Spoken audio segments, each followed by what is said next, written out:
और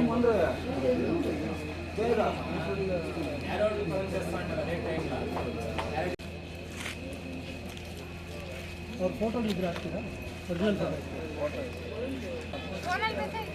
ಫೋನಲ್ಲೇ ಕೊಡಿ ಅಮ್ಮ. ಇಲ್ಲಿ ನೋಡಿ ಇದು ಸರ್. ಚಿಕ್ಕಬಳ್ಳಾಪುರ ಹೊರವಲಯ ರಾಷ್ಟ್ರೀಯ ಹೆದ್ದಾರಿ ಹೊನ್ನೇನಹಳ್ಳಿ ಗೇಟ್ ಬಳಿ ರಾತ್ರಿ 11 ಗಂಟೆ ವೇಳೆಗೆ ನಡೆದ ಹಿಟ್ ಅಂಡ್ ರನ್ ಬೈಕ್ ಅಪಘಾತದಲ್ಲಿ ಅವಿವಾಹಿತ ಇಬ್ಬರು ಸ್ಥಳದಲ್ಲಿಯೇ ಮೃತಪಟ್ಟಿರುವ ಘಟನೆ ನಡೆದಿದೆ.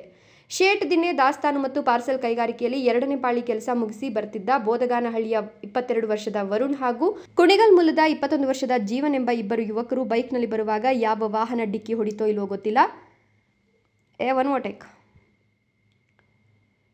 ಕುಣಿಗಲ್ ಮೂಲದ 21 ವರ್ಷದ ಜೀವನ್ ಯುವಕರು ಬೈಕ್ನಲ್ಲಿ ಬರುವಾಗ ಯಾವ ವಾಹನ ಡಿಕ್ಕಿ ಹೊಡಿತೋ ಗೊತ್ತಿಲ್ಲ. ಆದರೆ ಇಬ್ಬರು ಸ್ಥಳದಲ್ಲಿಯೇ ಮೃತಪಟ್ಟಿದ್ದಾರೆ.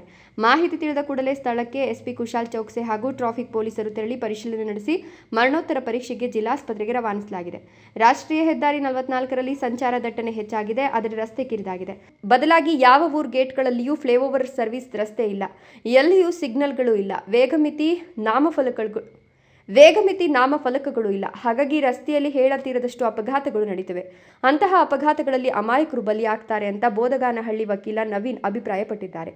ರಾತ್ರಿ ನಮಗೆ 11:15 ಫೋನ್ ಬಂತು. ಈ ಥರ ಇಂಥವ್ರು ವರುಣ್ ಮತ್ತು ಜೀವನ ವರುಣ್ ಬಂದು ನಮ್ಮ ಚಿಕ್ಕಪ್ಪನಿಂದ ಆ ಹುಡುಗ ಶ್ರೀನಿವಾಸ ಲಾಜಿಸ್ಟಿಕ್ಸ್ ಶೇಟ್ ದಿಣ್ಣೆ ಹತ್ರ ಕೆಲಸಕ್ಕೆ ಹೋಗ್ತಾರೆ. ಇವರಿಬ್ಬರು ಅಲ್ಲಿ ಕೆಲಸ ಮುಗಿಸ್ಕೊಂಡು ಮಧ್ಯಾಹ್ನ ಶಿಫ್ಟು ರಾತ್ರಿ ಅಲ್ಲಿಂದ ಬಿಟ್ಟು ಬರಬೇಕಾದ್ರೆ ಹೊನ್ನೇನಹಳ್ಳಿ ಕ್ರಾಸಲ್ಲಿ ಯಾರೋ ಗಾಡಿಗೆ ಕುತ್ಕೊಂಡು ಹೊರಟೋಗಿದ್ದಾರೆ. ಅವ್ರು ಯಾರೂ ಸಿಕ್ಕಿಲ್ಲ, ಟ್ರೇಸ್ ಔಟ್ ಆಗಿಲ್ಲ.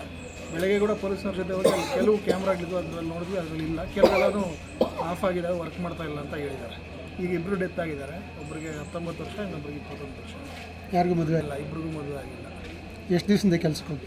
ಇವರು ಮೊದಲು ಅದೇ ನಮ್ಮ ಹುಡುಗ ಮೊದಲು ಒಂದು 1.5-2 ವರ್ಷದಿಂದ ಹೋಗ್ತಾ ಇದ್ದಂತೆ.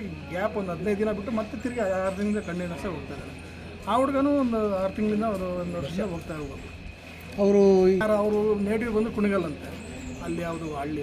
ಇಲ್ಲಿ ಬಂದು ಇಲ್ಲೇ ಅವರು ವಾಸ ಮಾಡ್ತಾರೆ. ಅಲ್ಲಿ ಇತ್ತೀಚೆಗೇನೆ ತಂಗಿಗೂ ಅಕ್ಕಗೆ ಮದುವೆ ಮಾಡಿ 1.5 ತಿಂಗಳಾಗಿತ್ತು ಅಷ್ಟೇ. ಏಪ್ರಿಲ್ 23ಕ್ಕೆ ಮದುವೆ ಆಗಿತ್ತು. ಈಗ ಈ ಹುಡುಗಂದು ಈ ಥರ ಒಬ್ಬನೇ, ಅವ್ರಿಗೂ ಒಬ್ಬನೇ ಮಗ, ಇವ್ರಿಗೂ ಒಬ್ಬನೇ ಮಗ. ಸರ್, ಈಗ ಅದೇನು ಟ್ರೇಸ್ ಔಟ್ ಆಗಿಲ್ಲ, ಪೊಲೀಸರು ಏನು ಹೇಳ್ತಾರೆ? ಅದೇ ಈಗ ಇವೆಲ್ಲ ಈ ಪೋಸ್ಟ್ ಮಾರ್ಟಮ್ ಆಗಿ ಈ ಕಾರ್ಯಗಳಲ್ಲಿ ಇದ್ದಾರೆ. ಇದಾದ ನಂತರ ಬೇರೆ ಅವರು ಕೆಲವೆಲ್ಲ ಅಂಗಡಿಗಳು ಬಾಗ್ಲಾಗಿತ್ತು, ಅಲ್ಲಿ ಹೋಟ್ಲು ಎಲ್ಲ. ಅದು ತೆಗೆದ ಮೇಲೆ ಅಲ್ಲಿ ಕ್ಯಾಮ್ರಾದೆಲ್ಲ ಅದು CDR ತೆಗೆದು ನೋಡಿ ಚೆಕ್ ಮಾಡಿ ಅದು ಇನ್ವೆಸ್ಟಿಗೇಷನ್ ಮಾಡ್ತೀವಿ. ಎಲ್ಲೆಲ್ಲಿ ಹೆಂಗೆ ಏಟು ಬಿದ್ದಿದೆ ಸರ್? ಅವ್ರಿಗೆ ತಲೆ, ಇಬ್ಬರಿಗೂ ತಲೆ ಈ ಸೈಡು ಪೂರ್ತಿ ಪ್ರೆಸ್ ಆಗಿಬಿಟ್ಟಿದೆ. ವೀಲ್ ಹತ್ತದಂಗಿದೆ ಅದು ನೋಡಿದ್ರೆ, ಫುಲ್ ಬ್ಲಡ್. ಇನ್ನು ಬಾಡಿಯಲ್ಲಿ ಅಲ್ಲಿ ಸ್ವಲ್ಪ ಏಟಿಗೆ ಬಿದ್ದಿದೆ.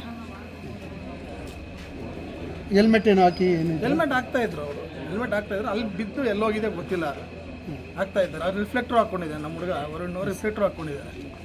ಆದ್ರೂ ಈ ಥರ ಇದೇನು ಸೆಕೆಂಡ್ ಶಿಫ್ಟ್ ಹೋಗಿ ಬರ್ತಾ ಹೇಗೆ? ಅದೇ ಮಧ್ಯಾಹ್ನ 2 ಗಂಟೆಗಂತೆ. ಮಧ್ಯಾಹ್ನ 2ರಿಂದ ರಾತ್ರಿ 10 ಗಂಟೆವರೆಗೂ ಏನೋ ಶಿಫ್ಟ್ ಅಂತೆ. ಅದು ಮುಗಿಸ್ಕೊಂಡು ಬರ್ತಾ ಇದೆ. ಸೊ ಅದೇ ಸ್ಪಾಟಲ್ಲಿ ತುಂಬ ಆಗ್ತವೆ ಆಕ್ಸಿಡೆಂಟ್ಗಳು. ನೀವೊಬ್ಬ ಅಡ್ವೊಕೇಟ್ ಆಗಿ ನಿಮಗೂ ಕೂಡ ಗೊತ್ತಿದೆ. ಅಲ್ಲ, ಹೌದು ಸರ್. ಅದ್ರ ಬಗ್ಗೆ ಅವರು ಅದೇನು ರೋಡ್ ಹೈವೇ ಅವರು ಇದ್ದಾರೆ, ಅವ್ರು ಆ್ಯಕ್ಷನ್ ತಗೊಳ್ತಾ ಇಲ್ಲ. ಅದು ಅಂಡರ್ ಪಾಸ್ ಏನಾದರೂ ಮಾಡಿದರೆ ಇಷ್ಟೊತ್ತಿಗೆ ಮಾಡಬೇಕಾಗಿತ್ತು. ಇಷ್ಟಾದ್ರೂ ಅವ್ರಿಗಿನ್ನೂ ಪರಿಜ್ಞಾನ ಇಲ್ಲ ಅಂದರೆ ಏನು ಮಾಡೋದು? ನಮ್ಮವರು ಅಲ್ಲಿ ಹೋಗಿ ಪ್ರೊಟೆಸ್ಟ್ ಮಾಡಿ ಎಲ್ಲ ಮಾಡಿದ್ದಾರೆ. ಆದ್ರೂ ಯಾವುದೇ ಥರ ಏನು ಪರಿಹಾರ ಸಿಗ್ತಾ ಇಲ್ಲ. ಈಗ ಏನು ಅದಕ್ಕೆ ಪರಿಹಾರ ಏನು ಮಾಡಬೇಕು ಅಂತ? ಈಗ ಅಲ್ಲಿ ಅಂಡರ್ ಪಾಸ್ ಮಾಡಲಿ. ಈಗ ಸರ್ವಿಸ್ ರೋಡ್ಗಳನ್ನ ಕರೆಕ್ಟಾಗಿ ಮಾಡಿಬಿಟ್ರೆ ಅದೊಂಥರ ಇರುತ್ತೆ. ಆ ಸರ್ವಿಸ್ ರೋಡ್ಗಳು ಕರೆಕ್ಟಾಗಿಲ್ಲ. ಎಲ್ಲ ವರ್ಕ್ಶಾಪ್ಸು ಅಲ್ಲೇ ಇದ್ದಾವೆ. ಆ ಸರ್ವಿಸ್ ರೋಡಲ್ಲಿ ಹೋಗೋಕ್ಕೆ ಆಗಲ್ಲ. ಇನ್ನು ಈ ಕಡೆ ಸೈಡಲ್ಲಿ ಇರ್ತಕ್ಕಂಥದ್ದು ಉತ್ತರಕ್ಕೆ ಅಲ್ಲ ಪೂರ್ವಕ್ಕೆ ಇರ್ತಕ್ಕಂಥದ್ರಲ್ಲಿ ಅದು ರೋಡೇ ಕರೆಕ್ಟಾಗಿಲ್ಲ. ಎಲ್ಲ ಗುಣಿಗಳು ಎಲ್ಲ ಇದೆ. ಅದರಿಂದ ಎಲ್ಲ ಹೈವೇಯಲ್ಲೇ ಬರ್ತಾರೆ. ಅದು ನೈಟಲ್ಲಿ ಮಾಮೂಲಿಯಾಗಿ ಸ್ವಲ್ಪ ಡೇಂಜರ್, ಹಗಲಲ್ಲೇ ಡೇಂಜರ್ ಅದು. ಈಗ ಇದು ಸಾಲ್ತಾ ಇಲ್ಲ, ಈ ಹೈವೇ ಆ್ಯಕ್ಚುಲಿ ಸಾಲ್ತಾ ಇಲ್ಲ ಈ ಟ್ರಾಫಿಕ್. ಹೇಳಿ ಸರ್, ನಿಮ್ಮ ಹೆಸರು? ನವೀನ್ ಕುಮಾರ್ ಅಂತ. ಇನ್ನು ಉದ್ಯೋಗವನ್ನರಿಸಿ ಕುಣಿಗಲ್ನಿಂದ ಚಿಕ್ಕಬಳ್ಳಾಪುರಕ್ಕೆ ಆಗಮಿಸಿದ್ದ ಕುಟುಂಬದ ಮಗ ಬೆಂಗಳೂರಿನಲ್ಲಿ ಉದ್ಯೋಗ ಹೋಗ್ತಿದ್ದವನು 1 ವಾರದ ಹಿಂದೆ ಅಲ್ಲಿ ಕೆಲಸ ಬಿಟ್ಟು ಶೇಟ್ ದಿಣ್ಣೆ ಫ್ಯಾಕ್ಟರಿಗೆ ಬೋದಗಾನಹಳ್ಳಿಯ ವರುಣ್ ಜೊತೆ ಕೆಲಸಕ್ಕೆ ಸೇರಿದ್ದು. ಇಬ್ಬರು ಕೆಲಸ ಮುಗಿಸಿ ವಾಪಸ್ ಬರುವಾಗ ಈ ಘಟನೆ ನಡೆದಿದೆ. ನಮಗಿರೋದು ಒಬ್ಬನೇ ಮಗ, ಇನ್ನೂ ಮದುವೆ ಇಲ್ಲ. ನಮ್ಮನ್ನು ಸಾಕಿ ಸಲಹುತ್ತಾನೆ ಎಂಬ ಆಸೆಯಿಂದ ಇದ್ವು. ರಾತ್ರಿ 12 ಗಂಟೆ ಆದರೂ ಫೋನ್ ಮಾಡಿದ್ರು ಫೋನ್ ತೆಗೆದಿಲ್ಲ. ಆನಂತರ ಅಪಘಾತವಾಗಿದೆ ಅಂತ ಯಾರೋ ಫೋನ್ ಮಾಡಿ ಹೇಳಿದ್ರು. ನಮಗೆ ದಿಕ್ಕೆ ತೋಚದಂತಾಗಿದೆ ಅಂತ ಮಗನನ್ನು ಕಳೆದುಕೊಂಡ ಜೀವನ್ ತಾಯಿ ಲಲಿತಮ್ಮ ಗೋಳಾಡ್ತಿದ್ದಾರೆ. ಯಾವಾಗ ಹೋದ್ರು ಡ್ಯೂಟಿಗೆ? ಸೆಕೆಂಡ್ ಶಿಫ್ಟ್ ಅಂದ್ಬಿಟ್ಟು 2 ಗಂಟೆಗೆ ಹೋದಂತೆ. ಆಮೇಲೆ ರಾತ್ರಿ 11 ಗಂಟೆ 10:30-11 ಗಂಟೆಗೆಲ್ಲ ಮನೇಲಿ ಇರೋನು. ರಾತ್ರಿ ಲೇಟ್ ಆದರೂ ಬಂದಿಲ್ಲ ಅಂದ್ಬಿಟ್ಟು ಫೋನ್ ಮಾಡಿದ್ರೆ ಫೋನು ತೆಗಿಲಿಲ್ಲ, ಏನಿಲ್ಲ. 12 ಗಂಟೆಗೆ ಇವ್ರು ಯಾರೋ ಫೋನ್ ಮಾಡಿ ನಮ್ಮ ಹುಡುಗನಿಗೆ ಈ ಥರ ಆಗೈತೆ ಅಂತ ಹೇಳಿದ್ರಂತೆ. ಅವಾಗ ಬಂದು ಇದಕ್ಕೆ ಮೊದಲು ಆ ಹುಡುಗ ಎಲ್ಲಿ ಏನು ಮಾಡ್ತಾ ಇದ್ದ? ಇದಕ್ಕೆ ಮೊದಲು ಓದ್ತಾ ಇದ್ದೆ ಸರ್. ಇಲ್ಲಿಗೆ ಬಂದು ಎಲ್ಲ ಕಡೆ ಒಂದೊಂದು 15 ದಿವಸ 20 ದಿವಸ ಕೆಲಸ ಮಾಡೋನು, ಮಾಡೋಕ್ಕಾಗಲ್ಲ ಅಂತ ಸುಮ್ಮನೆ ಇದ್ದ. ಅದ್ಯಾವುದೋ ಫ್ಯಾಕ್ಟ್ರಿ ಹುಡಿಕೊಂಡು ಹೋಗಿ ನಾನೇ ಮಾಡ್ತೀನಿ ಅಂತ ಹೋದ. ನಾವು ಮಾಡ್ತಾವನಲ್ಲ ಒಂದು 15 ದಿನನೋ 20 ದಿನನೋ ಆಯ್ತು. ಇವತ್ತು ಶನಿವಾರಕ್ಕೆ. ನಿಮ್ಗೆ ಎಷ್ಟು ಜನ ಮೊಮ್ಮಕ್ಕಳು? ಅವನ ಹಬ್ಬ ಗಂಡು ಹುಡುಗ, ಇವಳ ಮಗಳು ಇಬ್ಬರು. ಏನು ಹೆಸರು ಅಮ್ಮ ನಿಮ್ಮ ಹೆಸರು? ಲಲಿತಮ್ಮ.